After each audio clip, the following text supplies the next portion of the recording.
Hey guys, welcome back to the channel.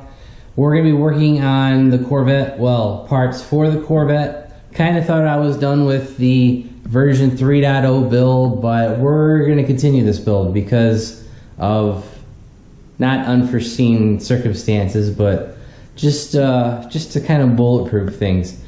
Now, as you guys saw in the previous video, before the hood paint, the car dynoed at 646 wheel horsepower on E85 and 620 foot-pounds of torque on E85. Now, compared to my last tune with just the pulley, with the old pulley and no E85, I only had 520 foot-pounds of torque. So I've picked up over 620 foot-pounds of torque, and I was just kind of like, damn. You know, I'm actually really concerned for the rear end now, because I've told a few people that I've got, you know, I was making 580 and 520, and they're like, you haven't snapped the rear diff yet? I was like, no, I've had no problem with it. Well, did a bunch of research, and I kind of knew the 2005s had a weak rear end, but man, I saw a ton of people just blowing up rear diffs, blowing up the trans. So what we're working on today is actually a remediation for that to help prevent the diff from blowing up. And as you guys can see, I'm in the third bay. Corvette's not here.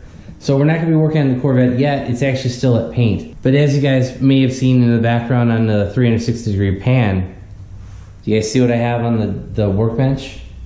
That is a Z06 rear diff. This rear diff came out of a 2006 Corvette, and I thought it was going to be a really good deal. I bought it through eBay. The seller had like 100% seller, you know, 100% feedback on the seller. But you guys might be wondering, why do I have an extra piece of aluminum there? But guess what happened in shipping? The diff mount sheared completely off. So as you guys can see, the mount completely broke right off in shipping.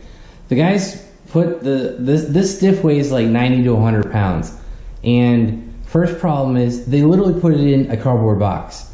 Wasn't strapped to a pallet. It wasn't put in a box that had a wood reinforced bottom. Like I've used generator boxes in the past, and they're not super thick cardboard, but they've got like a piece of plywood on the bottom of the box.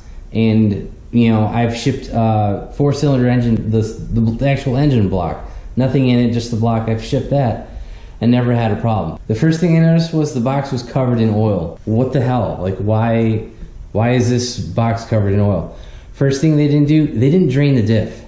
How can you ship a differential with fluid in it? So there's a hole where the axles are. There's gonna be a hole where the transmission plugs into, where the input shaft or output shaft of the transmission plugs into this thing.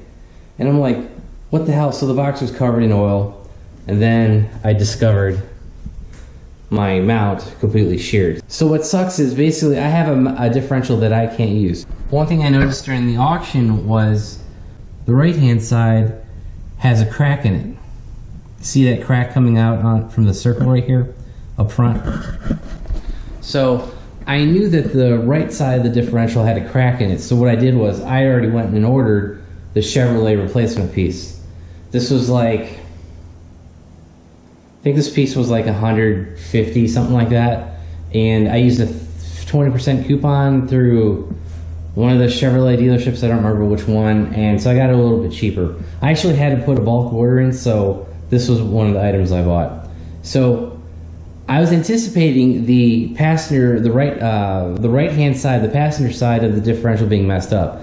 So I bought the differential cover, I got the seal for back here. The only thing that I didn't buy was the axle seal. I didn't think I was gonna need to replace that, but I thought it might come with it, but it doesn't. So I need to order a set of seals. So that's not that bad. So I was anticipating the cracked right side of the transmission, the passenger side, but I wasn't anticipating the left side.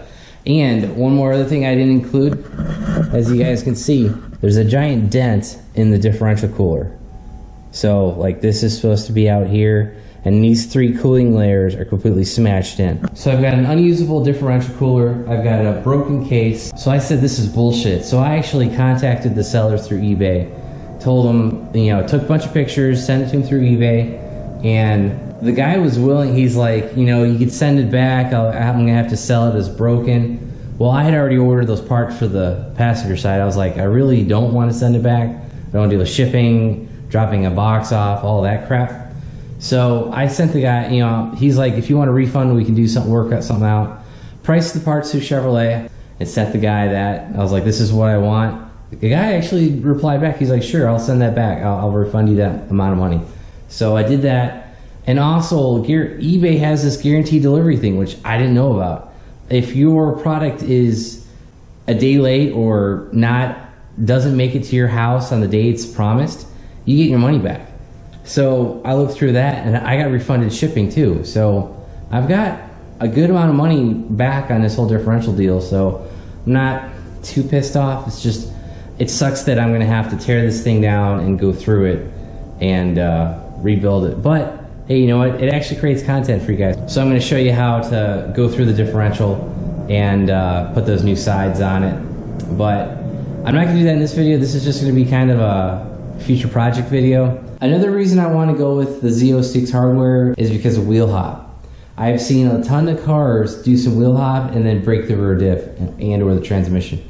So I actually went back and looked at my last drag racing videos, and I wasn't wheel hopping a ton, but one of the launches, like actually doing the burnout was fine. The car, it didn't wheel hop that much. It looked like it just went. But one of my runs, not the run where I went at 12.4, I think one of the runs where I went at 13, low 13, I saw the camera just bouncing like, I was like, oh shit, that's wheel hop right there. So the plan is to, you know, get these parts, hopefully bulletproof the rear end. Now I'm not building a rear diff. That'll be next. You know, that's kind of my next upgrade. But right now, I just want to swap out the stock parts, but also to help convert the car to the Z06 hardware. As you guys can see, I've got all the piping and oil cooler lines. Those came in with my GM bulk order. Those pipes will help connect the diff cooler to the transmission.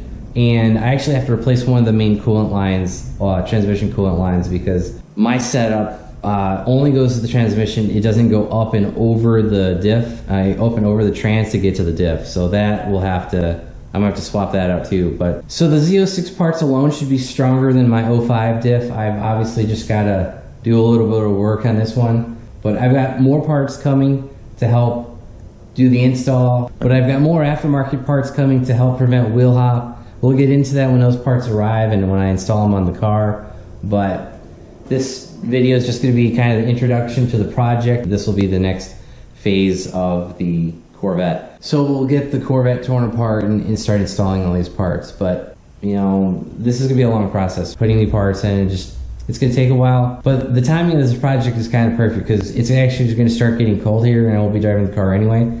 So this will actually be my winter build. I did the motor part, I just didn't do the rear diff part. So we're gonna take care of that and get this thing set up for next year. Like I really wanna get this thing, you know, roll racing, quarter mile, eighth mile, whatever. Like I want this thing to be kind of, you know, built and ready to go if I decide to beat on it next year. So hopefully we can get some better times, and hopefully with all this, prevent some wheel hop, and hopefully we can get into the 11s with the new power.